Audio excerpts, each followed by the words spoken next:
오늘은 계시록 바로 알기 38번째 새 예루살렘의 구주와 그 도시에 없는 것들이라는 제목으로 강의 말씀을 전하겠습니다.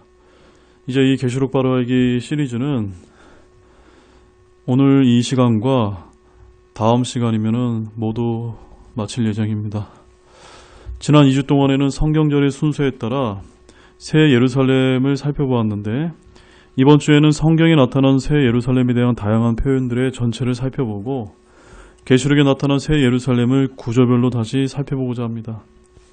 그리고 그 도시에 없는 것들을 살펴본 다음 마지막 부분에서 새 예루살렘을 무엇으로 볼 것인가에 대한 대립되는 두 가지 견해를 다루도록 하겠습니다. 우리는 앞에서 계시록 21장에서 22장에 언급된 새 예루살렘에 관한 말씀들을 중심으로 집중적으로 살펴보았는데 사실 새 예루살렘은 성경 전체에 곳곳에 기록되어 있습니다.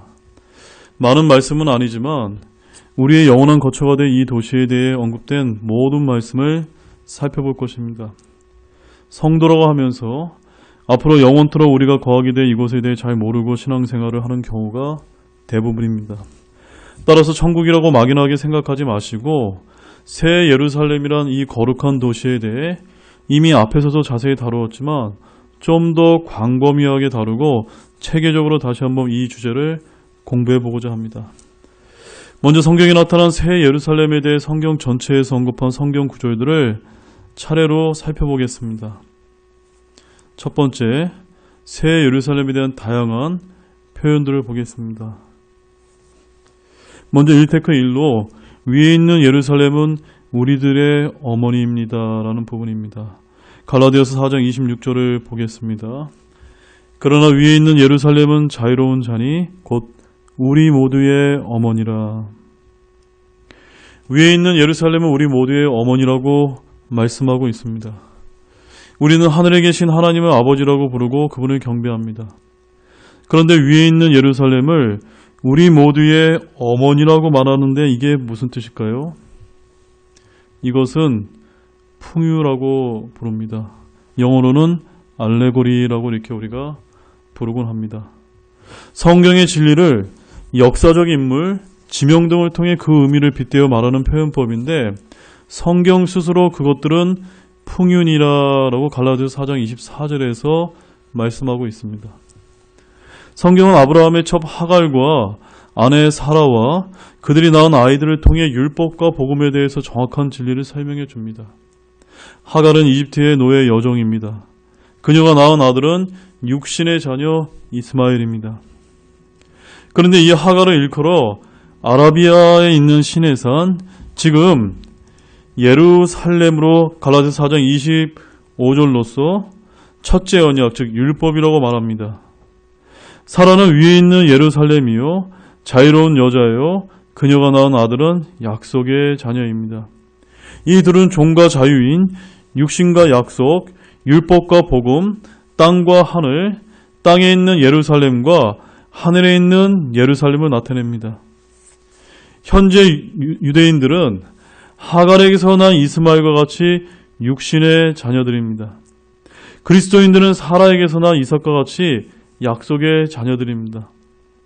하갈이 아라비아의 시내산, 땅에 있는 예루살렘, 첫째 언약이라면 사라는 하늘에 있는 예루살렘인 것입니다.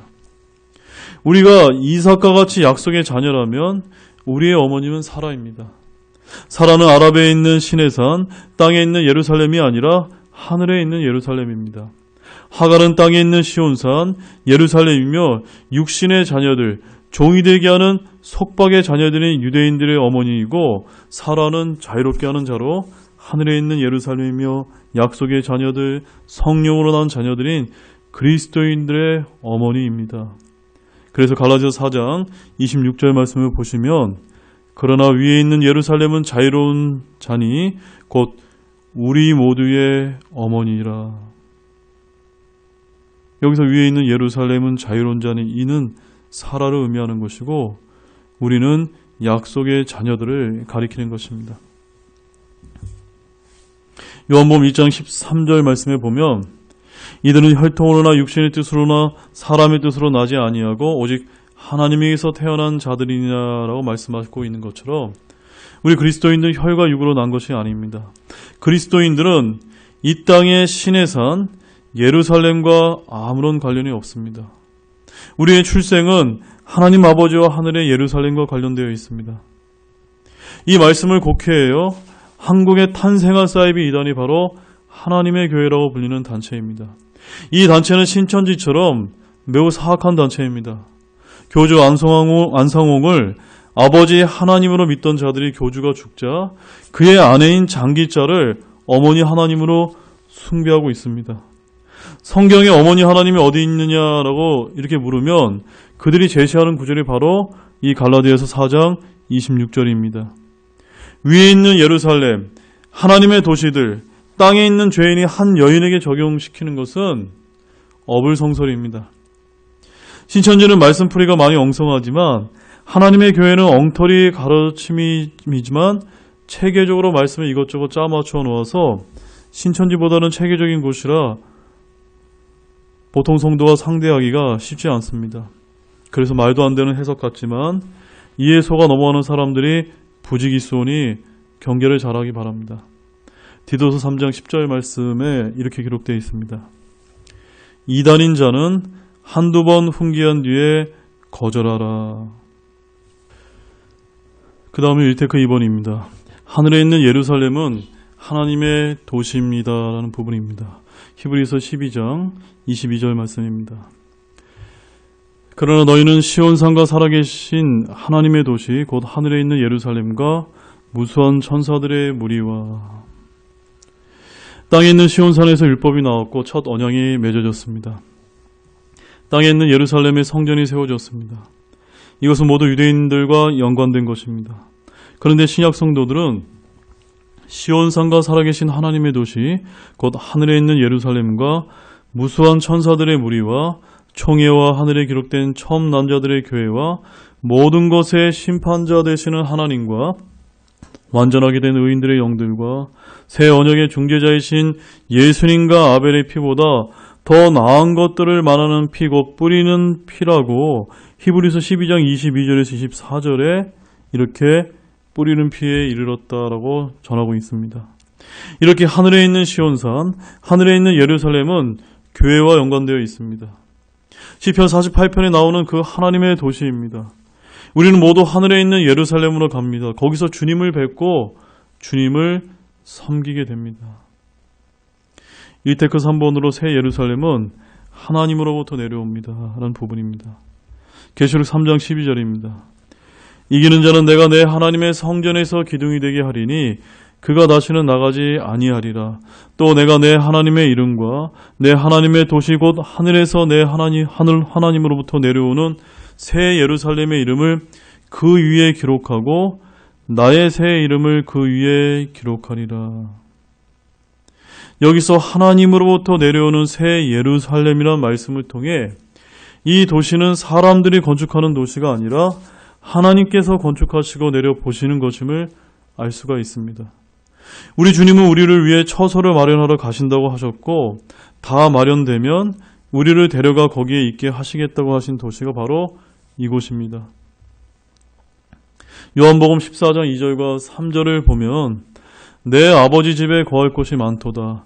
그렇지 않으면 내가 너희에게 말해 주었으리라. 내가 너희를 위해 처소를 예비하러 가노니 가서 너희를 위해 처소를 예비하면 내가 다시 와서 너희를 내게로 받아들여 내가 있는 곳에 거기에 너희도 있게 하리라 라고 말씀하고 있습니다.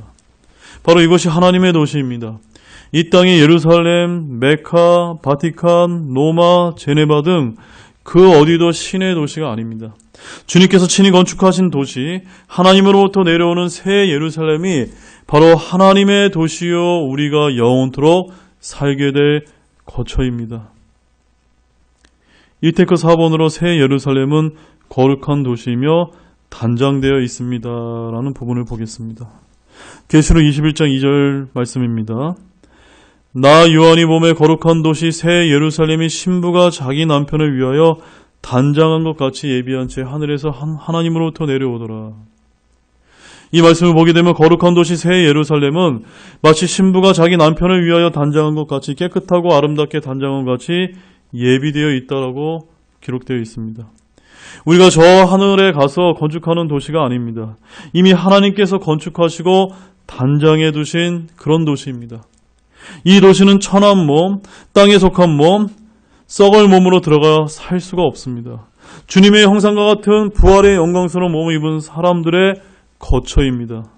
계시록 21장 10절에 11절 말씀 보십시오.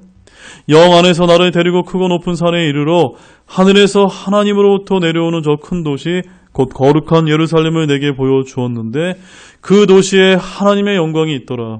그것의 빛은 지극히 귀중한 보석과 같고 벽옥 같으며 수정과 같이 맑더라.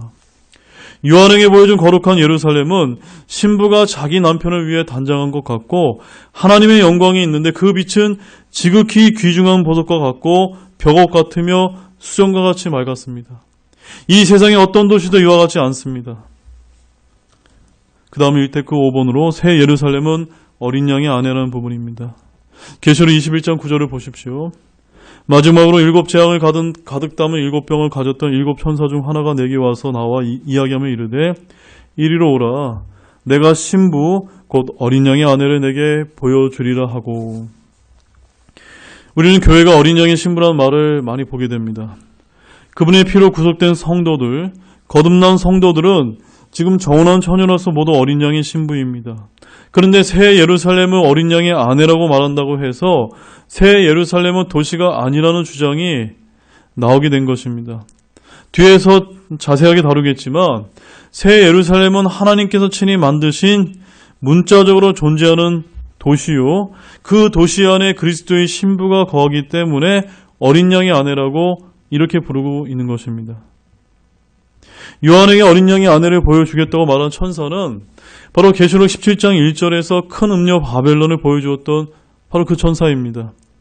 이 땅에 존재했던 사탄의 도시와 하늘에서 내려오는 하나님의 도시를 의도적으로 대비시켜 보여준 것입니다. 요한은 땅에서 사탄의 신부인 큰 바빌론의 멸망을 보았고 이제 어린 양의 아내인 새 예루살렘을 보게 됩니다. 큰 바벨론은 음녀이며 사탄의 도시입니다. 새 예루살렘은 하나님의 도시요 예수 그리스도의 아내입니다. 천사는 요한을 광야로 데려가 큰 바빌론을 보여주었는데 이번에는 크고 높은 산으로 데려가 새 예루살렘을 보여주었습니다. 큰 바빌론은 마귀의 처소요 악한 영들이 거했지만 새 예루살렘은 하나님과 구원받은 사람들이 거하게 됩니다. 이렇게 새 예루살렘은 하늘에서 하나님으로부터 내려오는데 이것이 하나님께서 창조하신 새 하늘과 새 땅 사이에 존재하는지 땅의 어느 지역에 내려오는지 그 위치는 나오지 않고 있습니다. 두 번째로 새 예루살렘의 구조에 대해서 보겠습니다. 이 부분은 지난 2주 동안 이미 살펴본 말씀들이지만 다시 한번 그 구조별로 나누어 보겠습니다. 이제 이테크 1번으로 새 예루살렘의 영광입니다.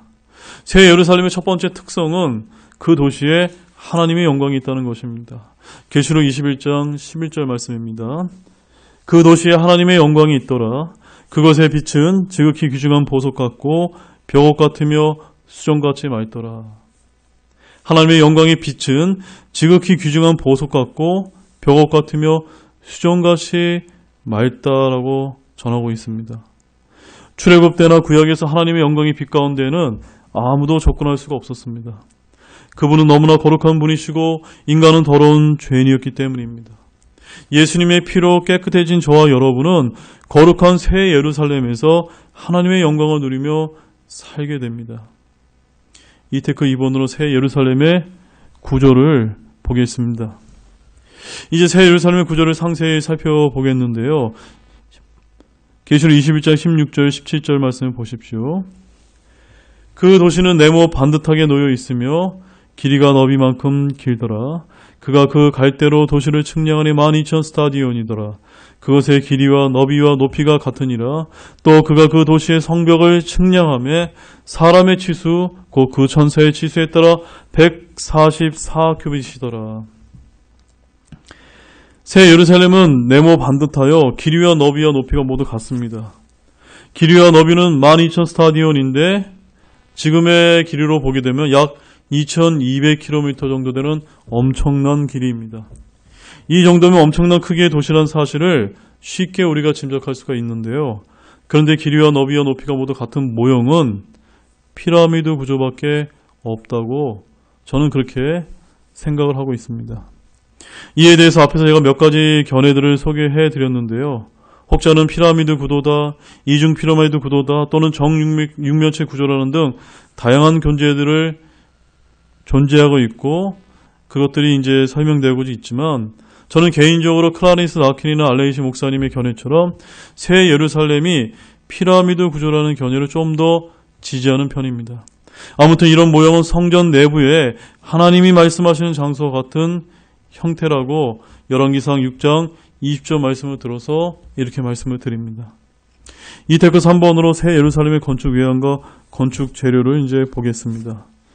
먼저 성벽입니다. 큰 도시는 크고 높은 성벽이 있는데요. 성벽의 높이는 144큐빗입니다.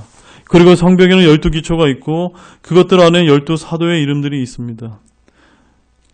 계시록 21장 14절을 보면 그 도시의 성벽에는 12기초가 있고 그것들 안에 어린 양의 12사도의 이름이 있더라. 그 도시의 성벽에는 12기초가 있고 그것들 안에 어린 양의 12사도의 이름들이 있는데 그 이유는 바로 교회가 사도들과 대언자들 위해 세워졌기 때문입니다. 이 부분에 관련해서는 에베소 2장 20절에서 22절에 보면 잘 나와 있습니다. 거기에 이렇게 기록되어 있습니다. 또 사도들과 대언자들의 기초 위에 세워진 자들이니라. 예수 그리스도께서 친히 으뜸 못등돌이 되시나니 그분 안에서 모든 건물이 꼭 맞게 함께 뼈대를 이루어 주 안에서 한 거룩한 전으로 자라가고 그분 안에서 너희도 성령을 통해 하나님의 처소로 함께 세워져 있느니라. 주님의 12제자들은 가장 먼저 주님을 따랐고 주님을 온 세상에 전파하는 사명을 부여받았으므로 그들이 교회의 기초석이 되었기에 새 예루살렘 도시 12기초석에 이름들이 기록된 것은 당연한 일입니다. 그 다음으로 성벽의 기초들은 온갖 종류의 보석들로 장식되어 있습니다. 계시록 21장 19절과 20절을 보게 되면 그 도시의 성벽 기초들은 온갖 종류의 보석들로 장식되었는데 첫째 기초는 벽옥이요, 둘째는 사파이어요, 셋째는 옥수요, 넷째는 에메랄드요, 다섯째는 홍만호요, 여섯째는 홍보석이요, 일곱째는 귀 감난석이요, 여덟째는 녹주석이요, 아홉째는 황옥이요, 열째는 녹옥수요, 열한째는 청옥이요, 열두째는 자석, 자수정이더라. 이미 앞에서 한번 다루었던 내용이지만 다시 반복해서 말씀드리겠습니다. 12사도의 이름이 기록되어 있는 이 12기초석은 보석의 종류가 모두 다르게 이제 언급되고 있습니다. 이 보석들은 구약의 대제사장이 흉패에 있던 보석들과 같은데요. 벽옥은 투명한 수정으로 르우벤 지파를 나타냅니다. 사파이어는 푸른색 보석으로 시므온 지파를, 옥수는 마노라로 불리기도 하는데 흰색의 투명한 보석으로 레위 지파를, 에메랄드는 녹색의 보석으로 유다 지파를 상징합니다. 홍마노는 붉고 흰 보석으로 단 지파를, 홍보석은 납달리 지파로 젓갈색입니다. 귀 감난석은 황금색의 보석으로 갓 지파를, 녹주석은 아세 지파, 황옥은 오렌지색의 수정인데 갓 지파입니다. 녹옥수는 황녹색으로 스불론 지파를, 청옥은 황색과 붉은색으로 요셉 지파를, 자수적은 자색으로 베냐민 지파를 상징하는 보석입니다. 이처럼 도시의 기초가 바위나 콘크리트가 아니라 전부 다 보석돌로 이루어져 있습니다. 그리고 성벽의 건조물은 벽옥으로 되어 있습니다. 계시록 21장 18절에 그 도시의 성벽 건조물은 벽옥으로 되어 있고 라고 말씀합니다. 하늘에서 내려오는 도시의 성벽 건조물은 벽옥으로 되어 있는데요. 오늘날 고급 건조물들이 대리석을 붙이거나 각종 도금을 한 벽돌들을 붙이는 것과 달리 주님은 성벽 건조물을 벽옥으로 만드셨습니다. 그리고 성벽에는 동서남북 3개씩 모두 12개의 문들이 있습니다. 그 문들에 12천사가 있습니다. 새 예루살렘의 성문 문지기는 천사들입니다. 그 문들 위에는 이름들이 기록되어 있는데 이스라엘 자손들의 12지파의 이름들입니다. 이들은 새 예루살렘의 문패입니다. 천년왕국에서 구원받은 이스라엘 지파들이 새 예루살렘에 들어올 때 이들은 자기들의 이름이 붙어있는 문들을 통해서 들어오게 될 것입니다. 느헤미야가 땅에 예루살렘을 재건할 때도 10개의 문을 만들었는데 지난번에 10개의 문들에 대해서 자세하게 살펴보았기 때문에 이 정도까지만 다루겠습니다. 이 외에도 성경에는 다양한 문들이 많이 나오지만 예루살렘 도시 건축에 나오는 이름들은 여러분들이 참고로 잘 알아두시기 바랍니다. 새 예루살렘의 12문은 각각 한 개의 진주로 만들어졌습니다. 계시록 21장 21절 말씀을 보게 되면 그 12문은 12진주였으며 문마다 각각 한 개의 진주로 되어 있고 라고 말씀합니다. 도시의 12문은 12진주였습니다. 문마다 각각 한 개의 진주로 되어 있습니다. 엄청난 크기의 진주입니다. 진주는 살아있는 구리나 조개류에서 만들어지는데 유기체입니다. 대문을 만드는 데나 쇠못, 나무로 만들지 않고 한 개의 진주로 만들었다는 사실은 놀랍기 그지없습니다. 이 진주는 하늘들 위에 있는 바다, 즉 깊음의 바다에서 건져 올린 것입니다. 수정과 같은 유리바다에 있는 어떤 생물체에서 대문을 만들 만한 진주를 취해내신 것이라 보입니다. 그래서 우리는 성경을 문자 그대로 믿습니다. 그 다음에 새 예루살렘의 도시와 거리를 좀 보겠습니다. 계시록 21장 18절 말씀인데요. 그 도시의 성벽 건조문은 벽옥으로 되어 있고 그 도시는 순금이며 맑은 유리 같더라. 이 도시는 순금으로 지어졌습니다. 철근과 시멘트가 아니라 순금으로 만든 도시입니다. 순도 100%의 금으로 된 이 도시는 맑은 유리같이 보입니다. 새 예루살렘의 거리도 순금입니다. 거리는 시멘트나 아스팔트가 아닙니다. 모두가 순금과 순금으로 이루어져 있습니다. 지금 이 땅에서 사람들은 금으로 관을 만들어 머리에 쓰고 목에 걸고 귀에 걸고 손에 끼우지만 저 하늘나라에서 순금은 발에 밟히게 됩니다. 이 땅에서 금을 머리에 쓰고 싶어 했던 사람이 장차 새 예루살렘에서 그것이 발에 밟히는 것임을 알게 됩니다. 새 예루살렘은 성벽의 기초들, 대문들, 길거리가 모두 보석입니다. 우리는 이곳에 있는 처소에 살게 됩니다. 이 지상에 어떤 고급 주택, 대저택이 있다 해도 거기에 비하면 아무것도 아니게 될 것입니다. 우리가 살게 될 새 예루살렘은 바로 이런 곳입니다. 이테크 4번으로 새 예루살렘 안의 모습도 이제 보겠습니다. 하나님과 어린 양의 왕자가 있는데요. 계시록 21장 1절을 보게 되면 또 그가 하나님과 어린 양의 왕자로부터 흘러나오는 수정과 같이 맑은 생명수의 정결한 강을 내게 보여주니라. 새 예루살렘 안에는 하나님과 어린 양의 왕자가 있습니다. 영원 세계에서의 우주의 중심과 행정의 중심은 하나님과 어린 양의 왕자가 될 것입니다. 그리고 새 예루살렘의 왕자로부터 수정과 같이 맑은 생명수의 정결한 강이 흘러나오긴다고 말씀하고 있습니다. 천년왕국에서는 성전에서 물이 흘러나와 강을 이룹니다. 에스겔서 47장을 보면 천년왕국 때 이 땅의 예루살렘 성전에서 물이 흘러나오는 것을 볼 수가 있습니다. 주의 성전에서 나오는 물은 치유의 물인데 이 물이 흐르면 사막이 치유되고 바다가 치유가 됩니다. 강들이 이르는 곳마다 살아서 움직이는 모든 것이 살게 되어 있습니다. 팔레스타인 땅은 더 이상 물이 없는 사막이나 광야가 아니라 옥토로 변화가 됩니다. 그런데 새 예루살렘은 성전이 없기 때문에 왕자로부터 수정과 같이 맑은 생명수의 강이 흘러나오는 것입니다. 그리고 바다는 더 이상 보이지 않는 대신 수정과 같이 맑은 생명수의 정결한 강이 흐른다라고 성경에서 말씀하고 있습니다. 그리고 생명나무를 보겠는데요. 계시록 22장 2절 보게 되면 그 도시의 거리 한가운데와 강의 양쪽에는 생명나무가 있어서 그것이 12종류의 열매를 맺고 달마다 자기 열매를 냈으며 그 나무에 잎사귀들은 그 민족들을 치유하기 위하여 있더라. 새 예루살렘의 거리 한가운데와 강의 양쪽에는 생명나무가 있습니다. 에덴의 동산 한가운데에 두었던 생명나무가 이제는 강둑의 가로수처럼 서 있습니다. 누구든지 먹으면 영원히 사는 나무인데 천년왕국에서 구원받아 영혼에 들어온 사람들은 이 나무에서 나는 열매를 먹고 영생을 얻게 됩니다. 주님은 이기는 자에게 생명나무에서 나는 것을 주어 먹게 하겠다고 계시록 2장 7절에서 말씀을 하셨습니다. 영원 시대에서는 그분의 명령들을 행하는 자들이 생명나무에 이르는 권리를 소유하게 된다고 계시록 22장 14절에서 말씀하고 있습니다. 새 예루살렘의 생명나무는 12종류의 열매를 맺고 달마다 자기 열매를 냅니다.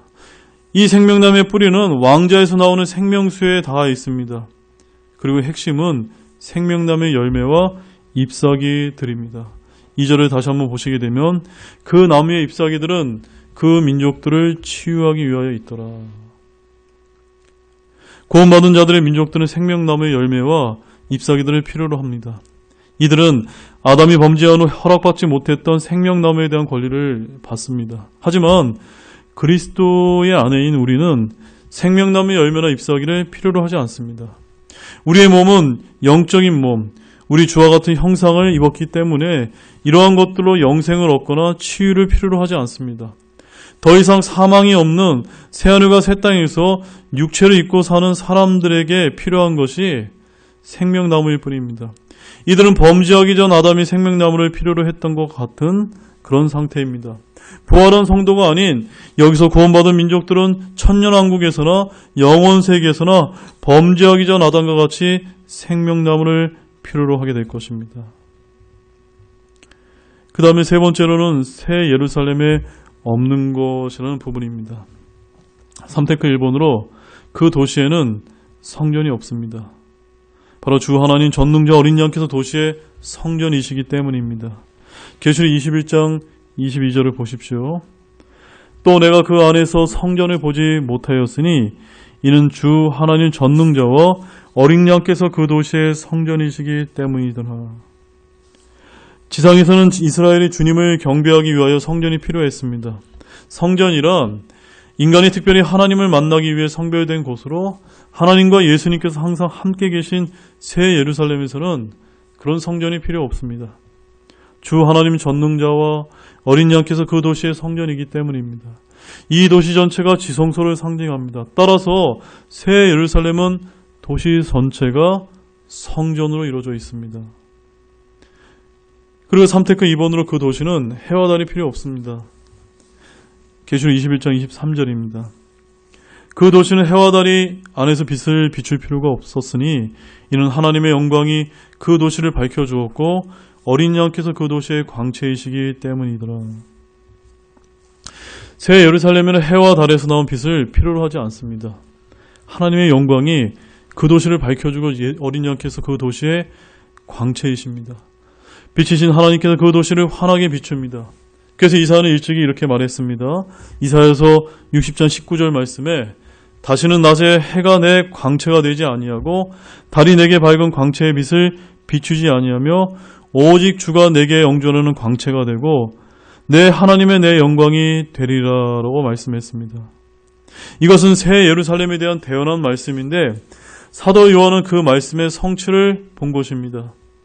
삼테크 3번으로 그 도시에는 밤이 없습니다. 계시록 21장 25절을 보면 거기에는 밤이 없을 터이므로 낮에 그 도시의 문들을 결코 닫지 아니하리라 라고 되어 있습니다. 이렇게 새 예루살렘은 밤이 없습니다. 영원한 안식을 누리는 곳에서는 더 이상 육신을 쉬게 하는 밤은 필요가 없는 것입니다. 계시록 22장 5절 말씀 보십시오. 거기에는 밤이 없겠고 등잔불이나 햇빛이 그들에게 필요가 없으니 이는 주 하나님께서 그들에게 빛을 주시기 때문이라. 그들이 영원 무궁토록 통치하리로다. 새 예루살렘에는 밤이 없습니다. 등잔불이나 햇빛이 그들에게 필요가 없습니다. 새 예루살렘에는 해와 달이 필요 없지만 새 땅에 거주하는 사람들에게 여전히 해와 달이 필요합니다. 12개의 문이 있지만 도시의 문들은 결코 닫지 않습니다. 삼테크 4번으로 저주가 없습니다라는 부분입니다. 계시록 22장 3절과 4절입니다. 다시는 저주가 없으며 오직 하나님과 어린 양의 왕자가 그것 안에 있으리니 그분의 종들이 그분을 섬기며 그분의 얼굴을 볼 것이며 그분의 이름이 그들의 이마 안에 있으리라. 여기서 다시는 저주가 없으며 라는 이 말씀처럼 역사는 반복되는 앞선의 연결고리가 끊어지는 아주 복된 말씀이 아닐 수 없습니다. 성경을 읽다가 영원 세계에서도 또 한 번 사람들이 범죄하고 심판하는 일이 발생할 수 있지 않을까? 창세기가 새로 시작되는 일은 없을까? 이런 일말의 불안이나 염려를 완전히 제거해주는 그런 말씀입니다. 이제 사람들의 죄로 인한 저주는 더 이상 없게 될 것입니다. 우리는 그곳에서 구원받은 자들의 민족들이 그 도시의 빛 가운데 다니며 땅의 왕들이 자기들의 영광과 존귀를 가지고 그곳으로 들어가는 것을 보게 됩니다. 계시록 21장 24절을 보면 구원받은 자들의 민족들이 그 도시의 빛 가운데서 다니겠고 땅의 왕들이 자기들의 영광과 존귀를 가지고 그곳으로 들어가리라. 영원 시대의 새 예루살렘에 유대인이 있고 민족들이 다니게 됩니다. 천년왕국이 끝날 때 사탄이 민족들을 속일 때 어린 양을 대적해서 전쟁에 참여하지 않았던 자들, 바로 큰 흰왕자 심판에서 생명책에 그 이름이 기록된 자들이 구원받은 자들의 민족들에 해당됩니다. 이들은 생명나무에 대한 권리를 가지게 됩니다. 3태코 5번입니다. 이곳에는 오직 어린 양의 생명책에 기록된 자들만이 들어갑니다라는 부분입니다. 계시록 21장 27절을 보십시오. 더럽게 하는 것은 어떠한 것이든지 결코 그곳으로 들어가지 못하며 또 무엇이든지 가증한 것을 이루기 하거나 거짓말을 지어내는 것도 들어가지 못하되 오직 어린 양의 생명책에 기록된 자들만 들어가리라.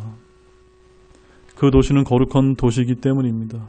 영혼 세계에서 더럽게 하는 것, 가증한 것을 이루는 것, 거짓말을 지어내는 것은 새 예루살렘에 들어가지 못합니다. 새 예루살렘의 그 어떠한 더러움도 가증함을 이루는 것도 거짓말을 지어내는 것도 결코 용납되지 않습니다. 오직 맑고 깨끗하고 거룩함만이 거할 수 있으며 어린 양의 생명책에 기록되지 못한 사람들은 출입이 허용되지 않습니다. 마지막 네 번째로 새 예루살렘에 관한 대립되는 두 가지 견해를 보겠습니다. 새 예루살렘을 어떻게 바라보느냐에 대한 논쟁을 이제 살펴보겠는데요. 대립되는 두 가지의 견해들이 있습니다.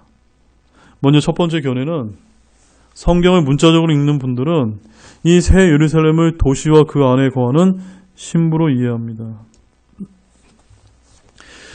실제로 새 예루살렘은 벽옥과 순궁과 진주와 같은 보석들로 건축된 도시와 그 안에 거하는 어린 양의 신부를 통칭한다라고 이제 보는 것입니다. 반면에 성경을 영해하기를 좋아하는 분들은 새 예루살렘은 도시가 아닌 교회의 완결로 이렇게 이해를 하곤 합니다. 자, 어떤 목사님이 요한계시록을 해설하면서 다음과 같이 설명을 한 부분 한번 참고해 보시기 바랍니다. 제가 읽어드리겠습니다.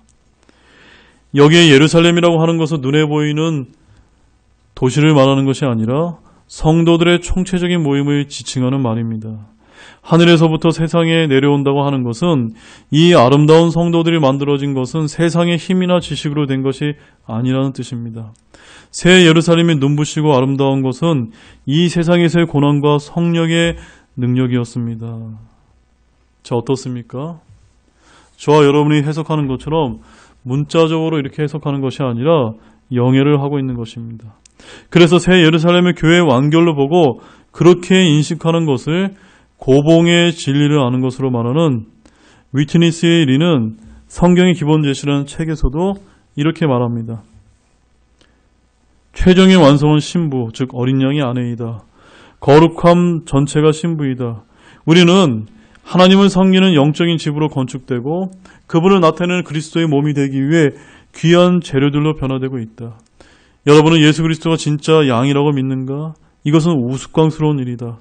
여러분은 계시록 19장에 있는 어린 양의 아내가 긴 결혼 예복으로 치장된 여자이라고 믿는가? 같은 원리로 앞으로 올 새 예루살렘은 물질적인 것으로 생각하는 것은 이치에 맞지 않는다. 우리가 다른 표적들을 문자 그대로 취하지 않았기 때문에 새 예루살렘도 우리가 그 안에서 살 수 있는 물질적인 도시가 아닌 것이 확실하다.